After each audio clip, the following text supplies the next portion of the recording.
तुला बोलावण जण साईन ये म्हणाला तो पालखी घेऊन देवी ज्ञान आज्ञा मला मी निघालो तुम्ही येता का माझ्या साईला भेटाया तुम्ही येता का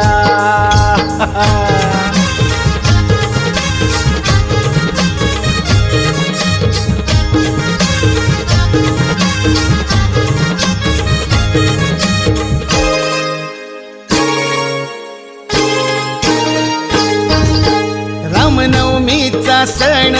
आला हो आला पालख्या निघाल्या आज पायी शिर्डीला